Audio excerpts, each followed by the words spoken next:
जब दो क्रूर ग्रहों की युति एक स्थान पे हो जाए तो वो बहुत ज्यादा पावरफुल हो जाते हैं।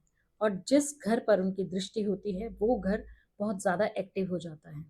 और ऐसे में उस घर पर यदि किसी शुभ ग्रह की दृष्टि हो तो वो ग्रह सौम्य ग्रह अगर है तो उसकी स्थिति ऐसे हो जाती है जैसे कि एक हाउस अरेस्ट मंत्री की होती है। यानी पावर में होते हुए भी वो अपनी पावर का यूज नहीं कर सकता।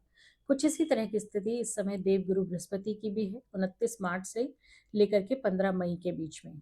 छठे घर पे देवगुरु की भी जो है दृष्टि है, लेकिन अभी वो उतना कुछ नहीं कर पाएंगे जितना कि राहु केतु करेंगे। नमस्कार, मैं आशा राजेश बमुला आपका हार्दिक अभिनंदन एवं स्वागत करती हूँ। और आज मैं बात करने वाली हूँ कर्क राशि के विषय में कि कर्क राशि के ऊपर राहु और शनि का जो गोचर है वो क्या रिजल्ट लेकर के आ रहा है। कर्क राशि वालों को इस बात का ध्यान रखना है कि यात्रा के दौरान वो बहुत सावधानी बरतें, अपने सामान की भी बहुत सावधानी बरतें। और यदि वो कहीं रास्ते में रुक करके खान पान करते हैं तो वो स्थान हाइजीन होना चाहिए। खाने के कारण फूड पॉइजनिंग होने के चांसेस भी बन सकते हैं, या फिर यूरिन इन्फेक्शन होने के चांसेस भी उनको रह सकते हैं। छोटे भाई बहनों के जीवन में काफी तनाव का वो रह सकता है। तनाव का कारण जो है वो व्यापार हो सकता है, या फिर उनका वैवाहिक जीवन के कारण कुछ परेशानियां रह सकती हैं। हो सकता है कि उनके जीवन साथी को कुछ इस तरह की परेशानी हो जिसके कारण कि उनके वैवाहिक जीवन पर भी उसका असर पड़ रहा हो। कर्क राशि वालों के पास यदि उनके नाम से दो मकान हैं तो इस बात का ध्यान रखें कि आने वाले 2.5 साल के अंदर वो अपने नाम पे तीसरा मकान ना लें। यदि वो ऐसा करते हैं तो उनके लिए काफ़ी प्रॉब्लम्स बढ़ सकती हैं। अ, यदि जिनके पास मकान नहीं है कर्क राशि वालों के पास और वो मकान के बारे में सोच रहे हैं तो उस पर थोड़ा सा और जोर दीजिए, 2.5 साल के अंदर आपका मकान बन सकता है। अब मैं अगर कर्क राशि वालों के फर्स्ट चाइल्ड के बारे में बात करूं तो इनके फर्स्ट चाइल्ड के जीवन में यह वर्ष उत्तम रहने वाला है। लेकिन इनकी जो फर्स्ट चाइल्ड की संतान यानी इनके जो पोता वगैरह पोता या पोती होंगे उनको इस समय पर सही गाइडेंस की ज़रूरत होगी। यदि वो 15 से 25 वर्ष की आयु में हैं तो इस बात का ध्यान रखें कि उनकी गाइडेंस सही हो। यदि ऐसा नहीं होगा तो इसके कारण काफ़ी प्रॉब्लम्स आ सकती हैं। सेकंड चाइल्ड के जीवन में काफ़ी बदलाव आएंगे।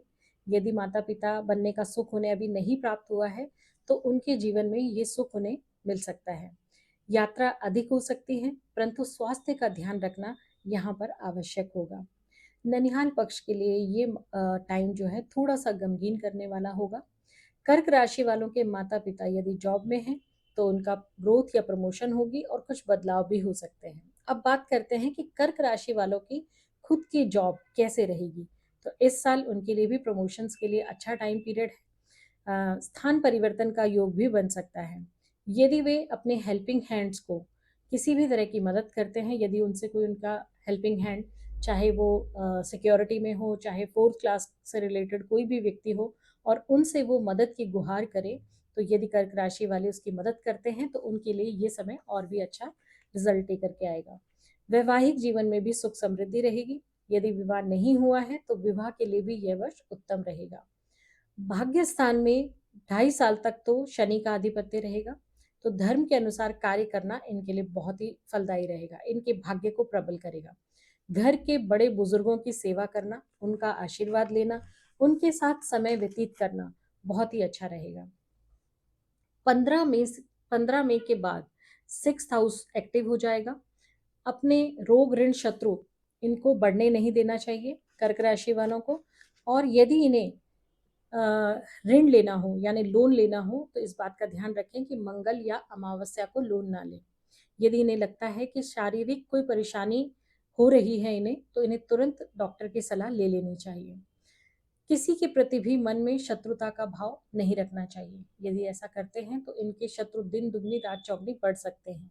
इनसे जेलस करने वाले लोग बढ़ सकते हैं या ये औरों से जेलस के कारण अपना नुकसान कर सकते हैं।